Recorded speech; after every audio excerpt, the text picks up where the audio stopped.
All right, it's project time on the Porsche 911 Carrera 4S. This is a 1998, so the last of the air-cooled wide body. And the wheels are getting a little shabby and the brakes are looking a little shabby, so thought I would take on both those projects and get it ready for 2025. So just a few starter things. So you can see the clear on a couple of the calipers has just given up over the years. I think they still work fine, just don't look too good. So got those set up to go to PMB to be recoated and re-cleared, and hopefully they will look good as new again. All right, so obviously I've already got the wheels off. They are over at a place getting switched out. I actually found some new wheels and I'm real excited to get those with tires on them. I think they're gonna look great. I'll add those to the video later. Right now I'm trying to get the calipers off, get them cleaned up and get them packaged up to go out. What I like to do before I take stuff apart, because I've made mistakes before, is check that I have, of course, all the right tools. To get the calipers off, you're gonna need both the caliper bolts. We got to get the brake line out of the caliper. So before I started, took a good shot at it with some penetrating fluid. You can find whatever you like, but why not hit them with that? These are probably bolts that haven't been loosened up in a good while.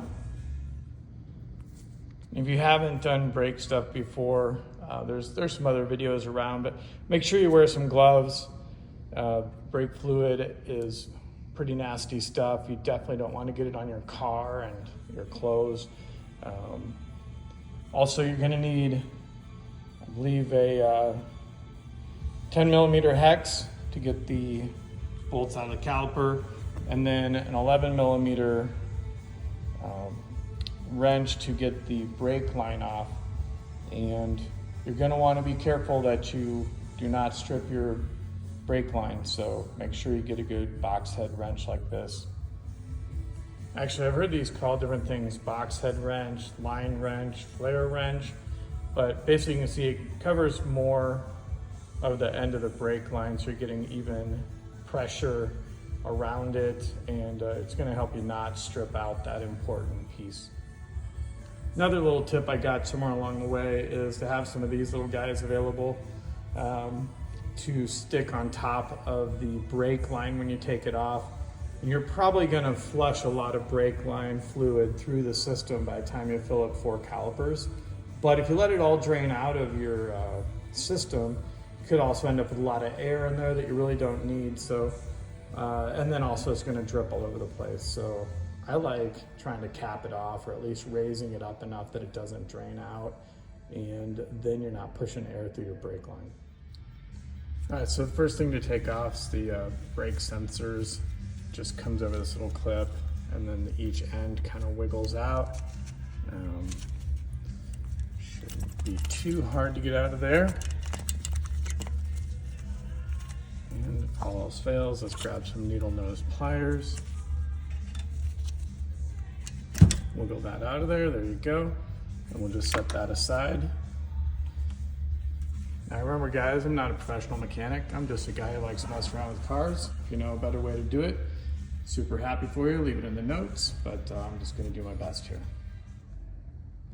All right, so this metal piece here holds the brake pads in. So you basically, I already did it, but you basically take a pair of pliers and squeeze this together, which moves the bottom end just up a little bit, and it comes out from behind that flange.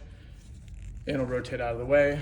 Now we can, if we need to, we might have to push the brake piston in a bit, but you can see the brake pads there, and we'll get those taken out. All right, I have all 4 corners off. Just a few things to remember. The rear brakes are different, and the rear calipers are different. So to get the caliper off in the rear, you need a 16mm socket, not the hex or Torx. And these bolts are gonna come out of the back of the caliper.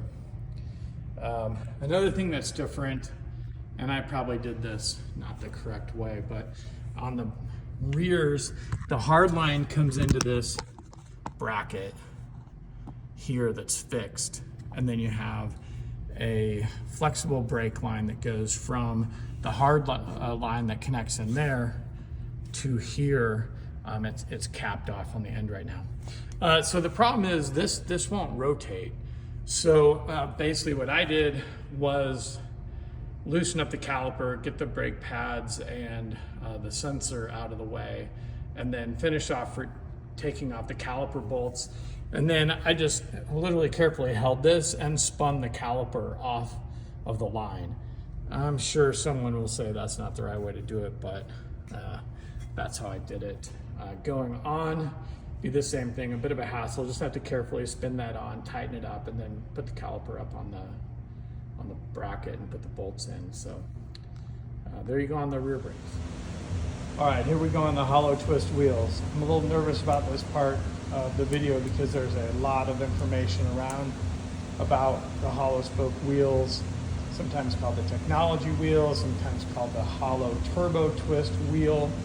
I believe they came standard on the 993 turbos and were an option on the wide body 993s. So that'd be the Carrera 2S and the 4S in the 993s. Visually, I don't know that from the front you can tell the difference. They look the same to me style-wise. Now these have the painted crest on the center caps. That was just an option I chose on the Refinished. But very clearly you can see the back of the wheel is different, right? So you've got the flat spoke. Very easy on these to see the part numbers. So if you're writing them down, 993-362-14000. So notice it's a 993 part number, but it's different from the standard turbo twist wheel. And here's the front.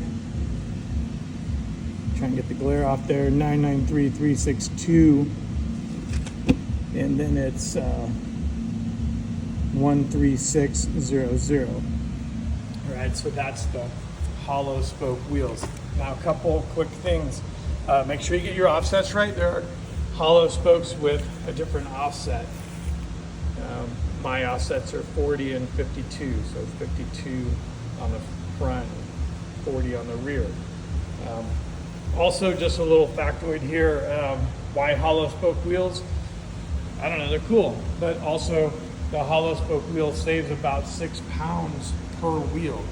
So you're talking about the difference between on the rear 25 versus 31, so 6 pounds. And you can definitely tell when you pick them up.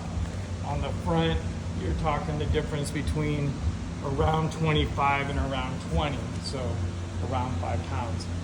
To be honest, I didn't weigh these on a real accurate scale. I got those numbers from the internet. Trust them if you will, or buy a set and weigh them yourself. Of course, those weights are without the tires. So, all right, there you go. There's the difference between a 993 standard turbo twist or solid wheel and a 993 hollow spoke wheel. All right, so I wanted to look at the wheels that came off my 993. They had been coated in black, obviously. The turbo twist wheels should be silver, metallic silver. So that was done a while ago. Got to remember, these cars are coming up on 30 years old, so stuff has happened. So I have the rear and front, and then turned upside down, rear and front. The most important thing, easy visual cue, the solid spoke wheel that's standard on the 993, 4S, and other cars has this groove in it here on the spokes, right? So that's the solid spoke wheel. So on the rear, you're going to want to look for the part number here that's in the spoke. So 993-362-14003. And on my 4S, that's a 40 millimeter offset. And then you look at the front, same thing, got to find the part number. And in case you can't read it, I'll tell you it's a 993-362-13601. And that's a 52 offset. All right, now I'm gonna get the hollow spoke wheels out. Wanted to do just one little video on how great these wheels look, and give a shout out to Roy at the Wheels Revolution. Really great guy to work with, and seems to be able to find about anything. So give him a shout at the Wheel Revolution if you need some Porsche wheels.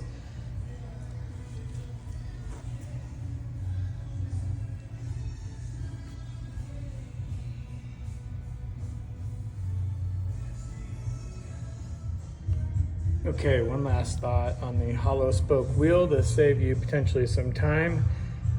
The tire stem for the hollow spoke wheel is different than the solid spoke wheel. And for me, I'm in Denver, Colorado. No one had one of these that fit. So that required a extra step for me. Purchasing on Pelican parts was no problem. They're fairly cheap. But, you know, one of those things where you lose another week in your project. So if you get hollow spoke wheels and you don't have them before, get the correct tire stem before you take them to get mounted.